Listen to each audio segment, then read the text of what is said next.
Овој викенд ќе се комплетира 18-тото коло од третата македонска фудбалска лига со што сезоната ќе заврши. Колото беше отворено изминатиот викенд со убедливата победа на Рудар од 6-1 над Овче поле. Тоа што е важно е која екипа ќе испадне, а која екипа ќе биде шампион и ќе игра бараш за влез во втората лига. Карбенци ќе биде местото каде ќе се одлучува за новиот шампион и тоа која екипа ќе игра бараш за втората лига.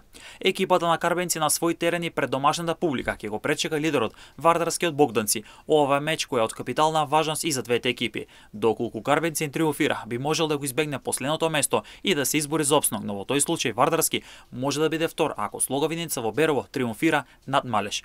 Тоа значи дека Карбенци и Малеш ќе играат за опсног, а Вардарски и Слоговиница за трите бодови усвојување на првото место ако ја води во баражот за можен влез во втората македонска фудбалска лига.